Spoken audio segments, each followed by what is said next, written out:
Are we live? Yep, I think we we're are on. live. I think we're good. Here we are. Yay! Well, hi everybody. We are here to talk about powerful plant magic, and my name is Devin Hunter. I wrote the Witch's Book of Power series, Modern Witch. I have this beautiful book, Houseplant Horticulture, that's about to come out in April. I run modernwitch.com. I host a whole bunch of events. You can find all that by going to modernwitch.com. And I'm just one of these amazing plant authors who are here with Llewellyn to talk about plant magic. And it's cold outside if you're here in the US, and there's going to be all kinds of fun stuff. So I'm going to actually hand this over to Monica. Monica, how is it going today? And I'm really excited to hear from you about this winter gardening stuff. You've got some fun thoughts on that. Yeah, actually, when it was suggested that I talk about winter, I was like, oh, my least favorite time of year. But there is so much that is wonderful and beautiful about winter. This is my new book, A Year in an Enchanted Garden, and it takes you month by month and season by season through the garden and just connecting with nature, because that is also, I wrote The Magical Family and Wild Magical Soul. Anyway, what's really great about winter in the garden and in nature is that it is so different. The energy is so different than the other times of the year. And it's connecting with that. It's a darker, deeper wisdom with these plants. And I always invite people, like, you're out in your environment in the summer and what your plants look like, the leaves on your trees, what they are, and you can identify your gardens by those. But in the winter, can you go out there and by how the bark looks or how the branches look? Do you still know what plant this is? How do you connect with it? Because it is a different energy. One example I like to give when you're out in nature, and that's my thing, is I encourage people to get out and, connect with your environment, with your region, with the plants of your region. And really, that's the heart of our spirituality. So, that's a big thing to me. But I like to talk about the ghost pipe here because I'm in the temperate rainforests in the Pacific Northwest. And so this plant that lacks chlorophyll, it's white and it's beautiful and it comes up and it's mysterious and just ghostly. It's like something out of a fantasy when you see it growing underneath the trees and stuff. But in the winter, it's different. And one of its nicknames is corpse plant, because as the seasons change, it becomes from this waxy, soft white plant to this darkened, twiggy plant that's skeletal almost, and it has the seed head goes from moving like that up, and it's just this hard pod. And most people wouldn't know, like, oh, this is the same plant, and how to connect to its energy. So it's like a really cool one for me. As far as winter gardening, that starts, you have to start thinking about that like 10 to 12 weeks in advance. That's something that you have to have, in your mind in, say, late July, early August. And you want to something that you're going to plan out. It depends on the region you're in. Some regions, such as mine, I'm in a 4-season region. I'm going to have to use things like cold frames and row covers, and there's specific plants that I can grow. Most of them are going to be greens. They're going to be your collards. They're going to be your kale. Kale does the best. Any winter garden, kale, red Russian is the one I suggest. You can grow that when the temperatures reach like 15 below. The others are going to average around 20 degrees, and that's going to be your turnips and your carrots, and you can even do garlic, potatoes, and things like that. Garlic and potatoes were two of the winter crops that I knew of. Cranberries are also a late fall Right. You have to wait till the first harvest till you can even harvest cranberry. So they're a cold weather crop. Exactly. Yeah, You know yeah. what? You know what? I have to tell you, I love where we're going with this, but knowing you people, we're gonna go on a deep dive. We're gonna get all planty and green. Charity, can you tell us a little bit about yourself? You have this great book out that I'm really excited to see. Can we just talk? Can we introduce real quick, and then let's dive into this because I have thoughts too, and I know we're just gonna go there. So, Charity, what is this new book that you've got coming out? So my name's Charity. I have been working as a witch for a long time, and my primary area of work with herbs is through magical aromatherapy and incenses, baths, powders, and dirt. And I have a new book that's coming out in June. It's set for June 8th. And it's all about working with dirt and the dirt and the magic. And with plants, the cool thing about that is since the plant grows from the dirt around the plant will contain the essence and spirit of that plant, as well as the spirit of the land. So you got a compound spirit force in dirt. So you can work with the dirt when you can't work with the plants. Because I know when I'm harvesting dandelion root, there's always a lot of dirt coming off of it. I'm like, okay, I'll just keep that dirt aside. Same thing with plantain leaves. There's usually a lot of dirt when I try to scoop up the plantain. And I just keep that dirt. And sometimes I mix the two and make a nice healing dirt. Sometimes I keep them separate. Absolutely. And how about you, Laurel? I'm Laurel Woodward. Backyard Garden Witchery is my second book. My third book has come out, though, Wellness Witchery.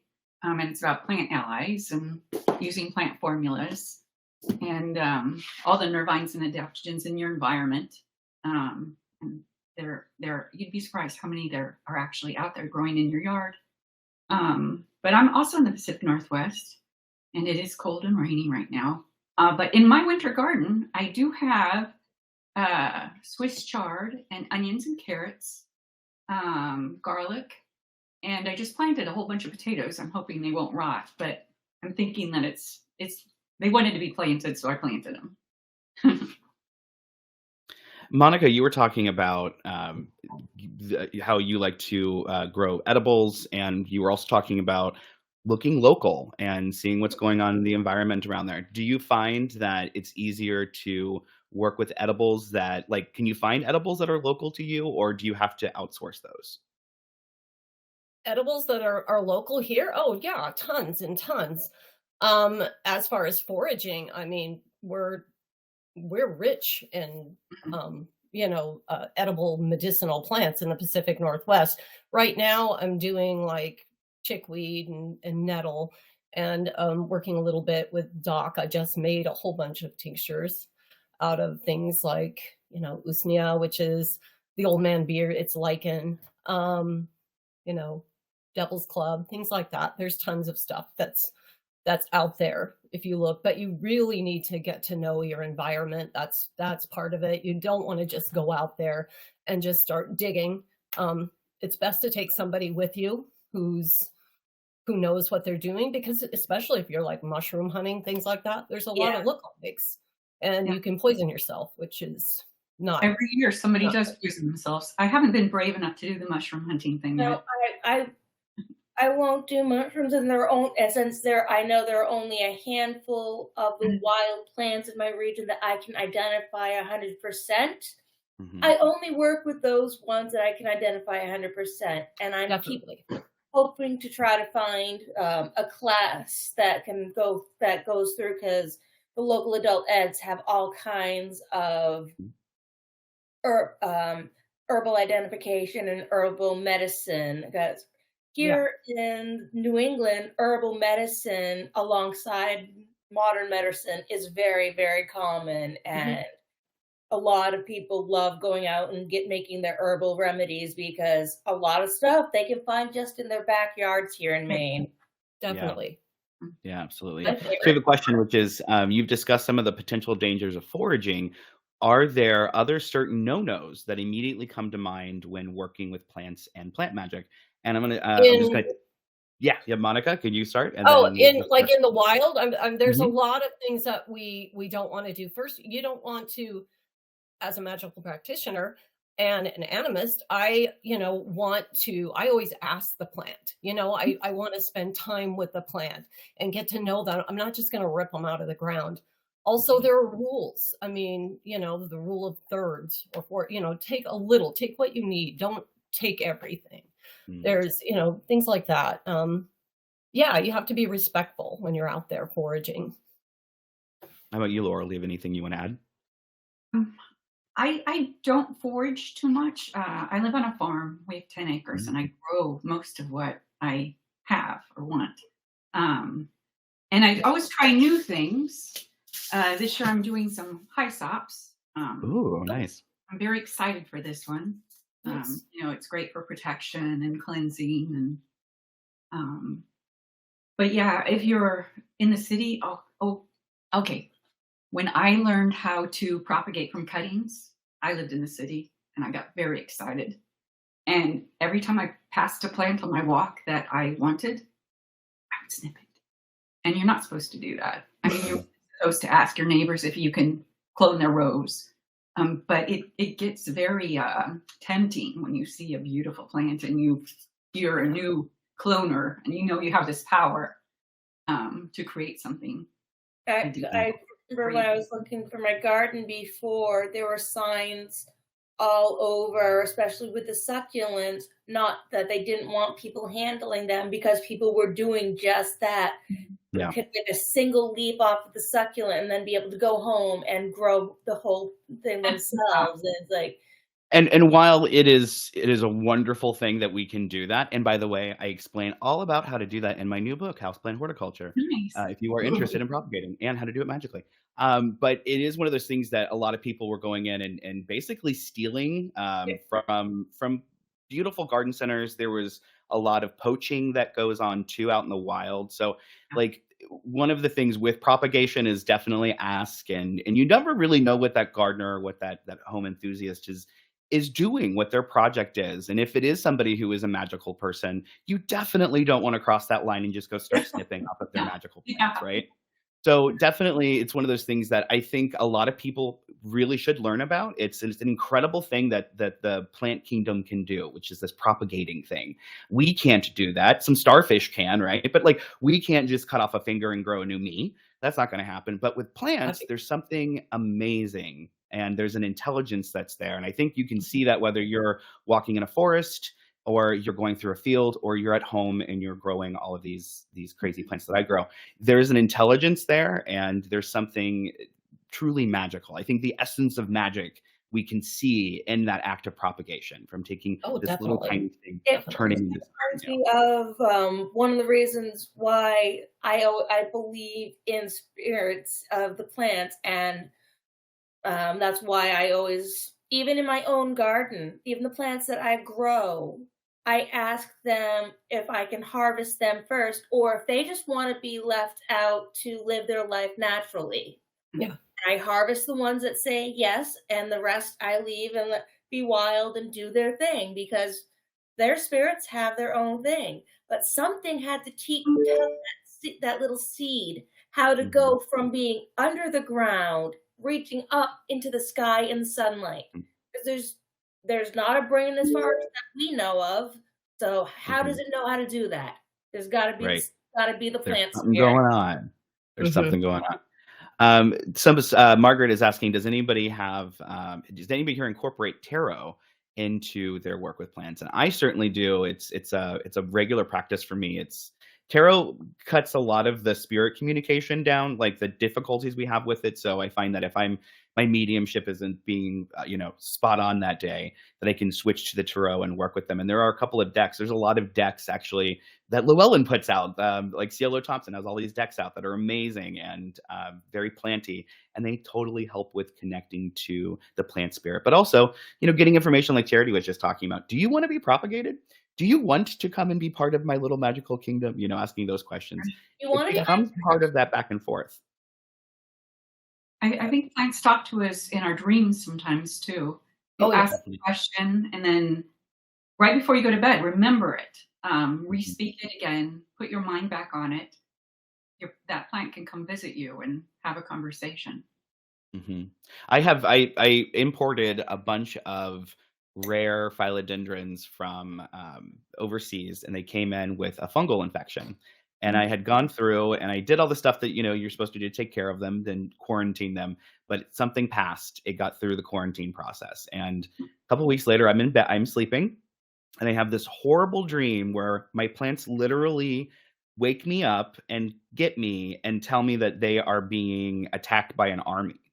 And I had this horrible dream where my plants were being killed. And I was like, no. And I woke up and I ran out. And sure as heck, there was a fungal infection that was spreading through my philodendron collection. And they were being attacked by an army. It was happening. And so, and that's happened a couple of times where they'll talk to me in my dreams and say, hey, I need this. And that has been an incredible tool in the process. I haven't been lucky enough to have any of them come to me and say like anything other than you need to drink water. Like I get that message a lot from my plants. Yeah. But otherwise, like I don't get like personal messages unless I'm doing something like divination specifically with them. But have you had any plants just come and give you random messages before? I have. Sometimes it's not so much a message as they're the ones that tell me how to make my blends. Mm-hmm. People ask me how I decide what herbs to use. I'm like, I don't. Mm-hmm. I specifically had the spirit of the plant marigold has specifically basically bitch slapped me several times saying, hey, no, you're not supposed to work with this herb. You're supposed to work with me, and you're supposed to work with this one. Mm-hmm. Right. And I did see a question about growing under artificial lights. I have found no ill experience with artificial lights or storing plants in plastic bags or things like that. Glass is preferred, but I know some people have said that, plastic bags, you can't keep your herbs in. Like, I do. They're fine. It's a way to store them when they're dried. And growing them under artificial light, especially if you're doing hydroponics, that's a big thing you're going to do. And I don't think it impacts them at all because it's supposed to have the same type of radiant energy as the sun. Not exactly the same, but enough of a similar frequency that it has that effect. Well, living in the Pacific Northwest this time of year, it's very dark. We have to have some sort of artificial lights too. All my starts right now are under artificial lights. I also do hydroponics, so that's how I have fresh herbs and things like that during the winter. That's exactly what I was going to say. I start all my vegetables early because our growing season is so short, and I have them on grow lights and on heating pads. Yep, heating pads also. Yeah. I would say 80% of the lights in our house are grow lights of some kind, and I just traded light bulbs out to make sure that there was as much artificial natural lighting as possible, because like we're growing species here that they need. The thing about growing houseplants is you have to create an environment for those plants that is like where they come from. And so a lot of these big plants, like we got some big plants and I need big lights for those big plants. And it's something that is a constant issue. It's a constant thing. I live under pink light in some places, as you can see. And heat mats are the little trick that like if you're a gardener, you know about heat mats, but people tend not to lean on those, and you really should, like especially this time of year when you're getting things started. That's definitely that's not something that I had heard of, but Mhm. I'm sure if I were to ask my husband about it, he would be able to explain how and why it's used because that's what his base education was Mm. in, is in It agriculture tricks and the plant into thinking that it's time to go out of dormancy. So you can save them from dormancy. Like I have a lot of caladiums that usually as soon as temperature drops 45 degrees Celsius or 45 degrees Fahrenheit or below, they start to close up and they just kind of start to go dormant. I've been able to keep them all year round because they're on heat mats. And so the thing that I think that's tricky is that, you know, obviously we can see the plants that respond to the shifts in light throughout the year. Monica wrote a book about it. And so, you know, we can see that happen, but in houseplants, you don't necessarily see the dormancy happen. And sometimes it's very apparent, but a lot of times it's not. And sometimes you can keep them from going dormant in total. So the heating stuff is it's a trick. So if you have houseplants and you want to keep your plants from going dormant, they may not be paying attention to the lighting as much as you think. It actually has more to do with temperature and other things that are going on around it. But that was a surprise to me because I always assumed it was light. I thought, oh, they need this, that. But the minute you put something They on a were 12-hour that light cycle, actually it's over. explains why even when we had warm winter bits, I would have an African violet that would bloom, and then when it got cold again, it would go back to dormancy, and then Yep. again back. And because I was like, It's that plant intelligence. There's something to it. Yeah. There's something absolutely to it. So they're getting questions about plant safe books or pet safe plants, and working with those. And I've got a bunch of suggestions for houseplants in that way. But when it comes to herbs and it comes to growing some of these other things that you all are writing about, what are your favorite go-tos for pet friendly plants to bring in, whether it's an herb or it's a living plant? this actually ties this. My answer to that actually ties in with a question that I saw, which was if mint is good for any magical work. And the answer to that is yes, mint is one of my favorites. I use it in a lot of healing and divination, psychic work. But mint is on my list. Every plant I grow is always non-toxic to cats specifically because I have cats in my life. So oregano, thyme, spearmint, peppermint.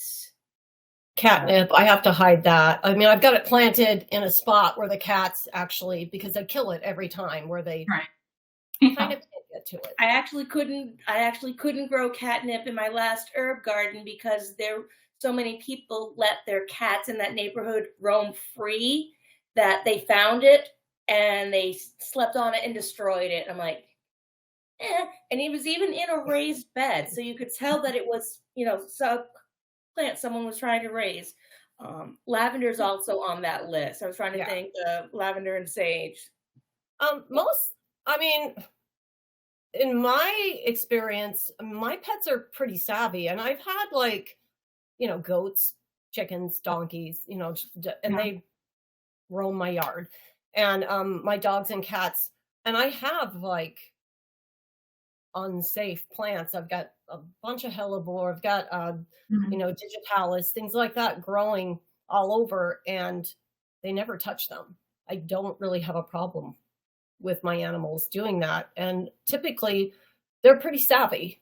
Yeah. I mean, I can't say that for everyone's animals, but the only problem I had was with her trying to eat St. John's wort, and St. John's wort, it makes them photosensitive, so they'll get burns and large sores. So I had to actually fence that whole area because I have it's not the herbal one, it's the ornamental one, the big yellow flowers. Oh, I know which one you're talking about. Yeah. Somebody planted it years ago and it's taken over a hillside, and I can't rip it out. I mean, I tried at first to rip it out, but I decided just to make peace with it, let it be where it is, and just fence that section off so my animals couldn't get it. Yeah, I obviously, okay, so in my house I have probably about a little over 400 plants, let alone whatever's going on outside, and we have 4 cats, we've got 2 dogs, a bunch of other animals. We have a lot of animals, And we don't have a problem with the animals getting into any of the house plants. Or I have one that has decided that he started to attack a plant that's in dormancy, and it looks like it's not doing too well. And so he's attacked that, but he doesn't go after the green. He doesn't go after any of the stuff. And we came up with a couple of rules. So I went out and I did a whole search for this for all of the plant people I know. How do you do this? How do you raise plants without your cats, like, chewing on them, or your kids getting them, or any of those things? And the advice seems to be that you don't want to actually put a plant on the floor if the leaves are going to be in the animal's face. So if the animal can just walk up to it and you're going to have a leaf, it's probably going to take a chomp. So all of anything that's like that, I have up so that it can't just walk up to it. And if it's on the ground, then it's like a tree, or it's a big palm or something like that. I keep anything that has like the little palm spades, and there's a lot of little bushy plants like that. Keep those far, far away, because they love those sort of things. And you have to think too also about providing your animals what they're asking for. Like if it's chewing on a plant, then the chances are it wants some catnip, or it wants some cat grass, or something to help with the digestive process. And so that's the other part, is just knowing what it is, what it needs. The thing that I can tell you, if you are a houseplant person and you don't want your animals chewing on your houseplants, the thing that I advise is to get plant polish, which is just leaf polish, and it doesn't taste good. So the minute it's over. Same thing with Captain Jack's, which is a natural bug killer or insecticide. It's not really an insecticide, because they eat it and then the bug doesn't like the way it tastes and they stop. So it doesn't kill things necessarily, but it has the same effect. So neem oil will do the same. There's a lot of different things that just make it. It's just like if you're chewing your nails and what your mom would paint on your nails to keep you from doing that. Right. It's that same kind of idea with your plants. You want to make it so that it just doesn't taste good. But I will say that in all of the years, I've only had one accident with a plant, and it was that an animal tried to climb it. That was really like the bigger problem of the problem. So I think it's something about just keeping them out of their faces, so that they can't just walk up and do it. And think of, it's a natural thing for the cat to go up to a plant and put its face in and take a chomp. Like that's what animals do. So just keeping those opportunities, I think at a minimum, has made a big difference. And I don't seem to have a lot of problems. I've never had any problems. Yeah. I have a problem with them sometimes digging up the dirt to use it as a litter box. But yes. Big rock. I'm saying that they use the dirt in the plants to pee. So yeah. I put big rocks, like river rock, on any of the pots that are big enough for them to sit on like that. I definitely big rocks down so that they don't want to do that. And crystals, there's lots of crystals and things like that too. But it's a tricky thing. You really have to think about, not just the environment you're providing for your plant, but also the environment you're providing for yourself. And you don't want something where there's going to be cat pee and things like that in your pots. Yeah. So it's a tricky thing, but a lot of people just don't think about that kind of stuff. And it is a real thing. So another question that came in is, what if we don't have a green thumb or much space to grow plants, indoors or out? Are there still ways that we can work with this green energy without a physical plant? Without a physical plant. Oh, I'm sorry, who am I interrupting? No, I was just thinking, if you don't have space for the actual plant, you could use their essential oils. Oh, yeah. Yeah, you can use essential oils.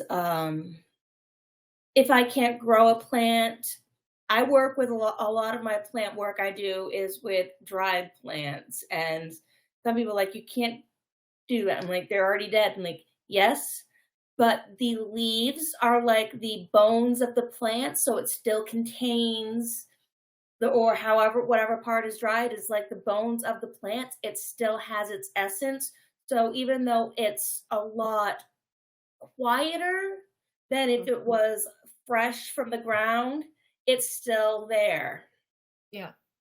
Another thing that a lot of people don't think of, we were talking about hydroponics, that you can get very, very small little, they're like one of the brand names is Arrow Garden, that you can buy, and they hold 3 to 6 to 12. But the ones that hold 3 plants are literally like, I don't know, 7 inches long, 12 inches high. and those can be tucked anywhere. You can grow, I mean, they grow wonderfully. And the light comes with it, the plant nutrients come with it, and you just add a little water and you have plants within a few weeks. Yeah. So I actually saw a question up there for a little while ago for Laurel specifically about contacting and working with and finding out who your plant allies are. Well, plant allies, a plant ally is a plant you formed a relationship with. And how you find out your plant ally, well, you can go into an established place and cast out your perception and see if something calls to you, or you could choose something, read about it, buy it, work with it, grow it, learn it, look up its lore and its history, and see how you respond to it and see how it responds to you. I sit quietly a lot of times with my plants and just tune in to see if they have any messages. And a lot of times it's intuition that they'll either, something will just pop into your head, or you'll just feel something and know it, or an idea will just present that will take you along a path to discover something. Since plants don't have voices, they do speak to us in other ways. And like I said before, sometimes they come to you in your dreams. Yes. But for finding a plant ally, one of the best ways to go about that is to choose a plant and get to know it and see what it has to say to you. See, I always tell people to think about plants that they've had a relationship with in some variety in the past, whether that was your grandma's Hoya that she was growing on her back patio, or the aloe plant that was on your, in your kitchen. You already have a relationship with those things. That, when I think of Hoyas, I instantly think of my grandmother. When I think of aloe, I instantly think of my mother. There were things that we just had because they were part of life, right? And Right. you can go back and use that memory, use that connection to open up that psychic pathway for you and that plant. And that's something that I do often. I don't get to travel with aloe, but it's definitely an ally of mine. And I think about it, and that relationship I had when I was a kid, and I got my really bad sunburn, and there my mom was with that aloe plant, and she was putting it on there, and it was soothing. And it wasn't just because the plant had that wonderful properties to it, but also it came with love. My mother did that. So that created the psychic experience for me that I tap into when I'm working with my plants. And I use that. It's just as valid as any communication words or something that you might have with your plants. But I also want to add that, like, it gets down to what you want as a magician or as a witch or as a psychic in these experiences. For me, I entered witchcraft and it was all about herbs, and trees. And it was all dried. And we would go to the woods and you'd meet a living plant or something, or maybe you'd have a little bit of a garden, but it was really all about those magical herbs and getting all the herbs together and doing and for me, it got to the point where I was like, okay, well, this is fun, but I already have 300 jars of herbs. Now what? Right? What am I going to do with all this stuff? So for me, after working with plants in that form for over 20 years, switching over to really focusing on developing a relationship with a living plant and tapping into that psychic energy of what we refer to as the green flame, which is that verdant life force that's available in every plant. And tapping into that and developing a relationship with it, and recognizing that with like house plants, especially if you live in a city or the suburbs, or you don't have a backyard, or you don't have access to plants, when you can bring in a tiny little house plant, you're bringing Mother Nature into your home. You're making space for Mother Nature. You're meeting Mother Nature halfway. And sometimes if you live in a city and you can't go to a park and you can't go do those things, sometimes all you can do is grow a little air plant in your bathroom above your toilet. That's okay. That's perfect, because you're still meeting Mother Nature halfway, and you're saying, hey, you belong in my home because I'm from your home. I'm from you. Now you get to come and become part of my life. And that was really an important message for me when I was writing and thinking about, especially taking these plants from South America and Asia and bringing them into a Western occult practice and saying, actually, we don't need to look at the indigenous practices. We need to respect them. But we have this wealth of occult knowledge that we've already been cultivating here in the West that we can apply to these other plants, and we can see what else is going on there. And so I think it really depends on who you are and what you want from your plant magic experience, what you need from these allies. And then once you can go there, you can figure that out, the plants will come to you. The plants will talk to you. But you have a plant ally. You have a friend who you met when you were a little kid, right? Or you have that tree that you sat under and you made potions, when you were a kid and you played that. Maybe that willow tree is your plant ally. Maybe that's the ally you want to go talk to. So that's my approach. Well said. Yeah, very well said. And for me also, it's like I kind of have some of those same connections. So I have roses on my property that were my I got from my mother, who she got from her mother. So they came from my great-great-grandmother. And I also have rhubarb, this older, it's the green, variety that's not quite as pretty, but I have this connection to it because when I was little, Powerful. I can still taste that and how I felt with that sour taste. You know what I mean? I have seeds from a money plant that came from my mother-in-law that she found in her storage that was her grandmother's that she didn't think were viable anymore. And I'm like, let me have them. And they do. So yeah, I mean, I get that. And then in addition to that, I'm a lifelong resident of the Pacific Northwest. And, I have that connection with those trees and that moss. Redwoods. Yeah. That's like those we ferns. with the pine. I live in the pine tree state. Pine is everywhere. There are at least 3 or 4 different types of pine that I'm around. And whenever I need strength or anything, if there is a pine tree, I can go up to that tree and literally give it a hug. And I will be feel that spirit return to me and tell me it's okay. Here, let me help you take your pain. And that's actually how I met my first plant ally, which was pine. Yes, I love it. Fellow tree hugger here too. Yeah, check it out. Fellow tree hugger. Yeah, absolutely. Peter is mine. We're getting we're getting the wrap up signal here. See, I told you we could just plant people start talking and we can go on forever. So we should probably say where we can find ourselves. So Charity, where can people find you? I am on Facebook. I have my personal page and I have my author page, which is Charity L. Bedell. And you can find me on Twitter as Luna Wind. I have a new book coming out in June, which is Divine Dirt.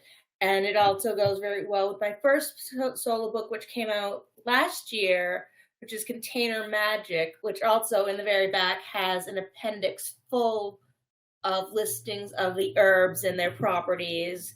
And then before that, I also co-wrote a book called Good Witch's Guide, which goes into healing with aromatherapy. And this one was a lot of fun to write. It was a lot. I had to do a lot of research on the medicinal aspects, but it was a lot of fun to write. So you can find me on Facebook and Twitter /X. And I might have a couple other places, but those are where I usually am found.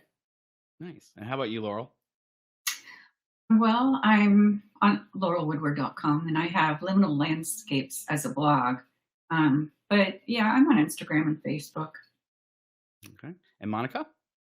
My main 2 social medias are Instagram, and it's just under Monica Crosson, and then TikTok, which I'm under Witchy Writer 1, I believe. And you can read my books from Llewellyn. I also write for a ton of their almanacs, companion books, calendars, and I write for Enchanted Living magazine too. So I always love your articles and the annuals. I always really enjoy them. My name is Devin Hunter. You can find me at modernwitch.com. This is my new book, Houseplant Horticulture. It is gorgeous. It is my first hardback with Llewellyn. I'm super excited. Cielo Thompson did the artwork. Juliet Diaz did the foreword. It is illustrated. If you like houseplants, there are, I'm not finding a good picture, but there are all kinds of good, beautiful watercolor illustrations in here. There we go. That are stunning. Pretty. So this was, all of us work really hard on our books. We all have ideas. We all come to it. This was a whole team of people that manifested this. This wasn't just me. So I want to give a quick shout out to Anna and Alicia, who I see in there, all the amazing team of people over there at Llewellyn who help us get all of this done, and give a big thank you to the team for putting this together today. You can always go to llewellyn.com for more. And if you are interested, they're always running sales on that website. You should definitely check that out. So thank you, everybody, for coming, and definitely check out our website. Find me online. Ask me a question. Take care. Bye. Bye.